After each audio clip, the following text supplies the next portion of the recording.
मेरे पास लोग आते हैं, वो कहते हैं हम अकेले में ऊब जाते हैं, हमें कोई संगी साथी चाहिए। कहता हूं जब तुम खुद ही से अकेले में ऊब जाते हो तो दूसरा तुमसे ऊबेगा।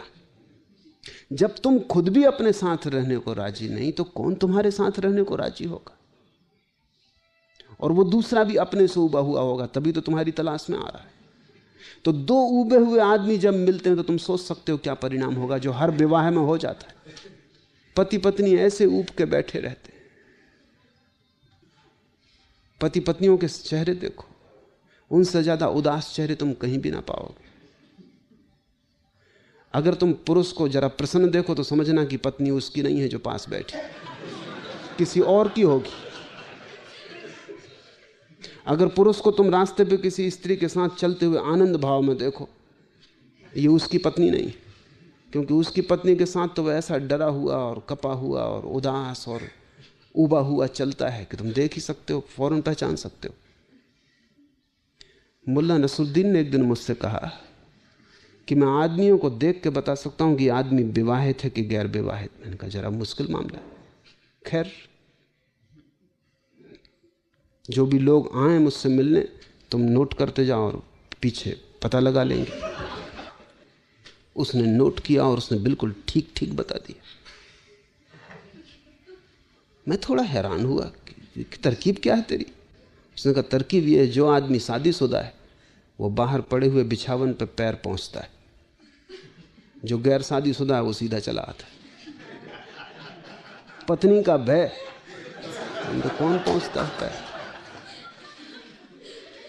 अभ्यस्त हो गए हैं वो।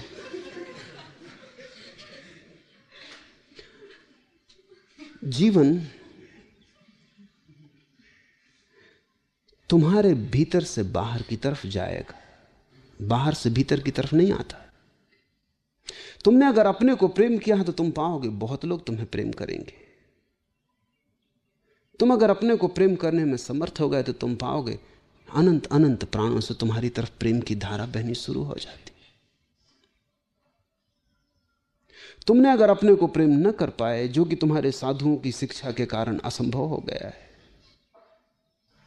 तो तुम्हें कोई भी प्रेम न कर सकेगा।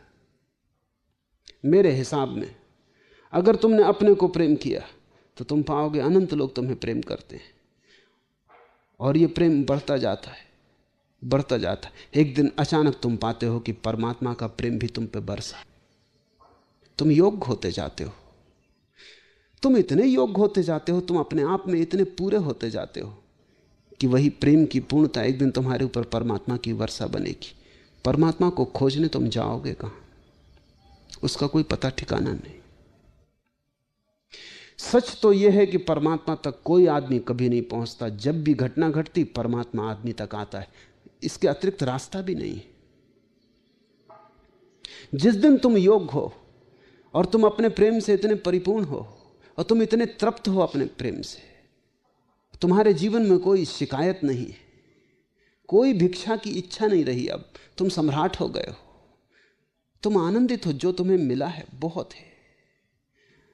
ऐसी भाव दशा में अचानक एक दिन द्वार पे दस्तक पड़ती, परमात्मा द्वार पर खड़ा है। अपने को प्रेम करो। अब तब बड़ी कठिनाई होगी। जैसे जैसे तुम अपने को प्रेम करोगे तुम अपने को बदलने भी लगोगे, क्योंकि प्रेम के योग्य भी तो बनाना होगा। एक बार तुम्हें यह ख्याल आ जाएगा अपने को प्रेम करना है तो तुम्हें बहुत सी क्षुद्रताएं दिखाई पड़ने लगेंगी जो कि प्रेम ना करने देंगी। उन क्षुद्रताओं को तुम्हें छोड़ देना होगा, वो तुम्हारी समझ से छूट जाएंगी। अगर तुम्हें अपने को प्रेम करना है तो प्रेम पात्र के योग्य भी तो बनना होगा। तब तुम पाओगे कि बहुत सी क्षुद्रताएं असंभव हो गई, क्योंकि कैसे तुम कर सकते हो वे क्षुद्रताएं? अगर करोगे तो निंदा शुरू हो जाती। अगर तुमने जरा सी बात में क्रोध किया तो तुम खुद आत्मनिंदित हो जाओगे कि ये क्या क्षुद्रता है, ये क्या उथलापन है। जरा सी बात में और गर्म हो गया, इतनी भी शीतलता न थी कि इतनी सी बात को सह जाता। तुम अचानक पाओगे कि अगर अपने को प्रेम करना है तो क्रोध धीरे धीरे छूटेगा। अगर अपने को प्रेम करना है घृणा धीरे धीरे गिरेगी। नहीं तो तुम प्रेम ना कर पाओगे। जब अपने को प्रेम करना है तो अपने को तैयार भी करना होगा। तुम धीरे धीरे अपने को निखारने में लग जाओगे। अब तक तुमने दूसरों के लिए अपने को तैयार किया था तो तुम बाहर से सजाते थे, अच्छे वस्त्र पहनते थे, गंध छिड़कते थे, फूल बालों में खोस लेते थे, रंग रोगन कर लेते थे, बाहर से अपने को सजा संवार के जाते थे। जब तुम अपने को प्रेम करोगे तो बाहर की सजावट तो काम ना आएगी, क्योंकि तुम तो भीतर हो। और तुम कितना ही रंग ऊपर पोत लो चेहरे के, तुम्हें तो अपना असली चेहरा पता ही नहीं। जब तुम अपने को प्रेम करोगे तो तुम्हें भीतर सजाना पड़ेगा, भीतर का श्रृंगार शुरू होगा। और भीतर का श्रृंगार ही साधना है।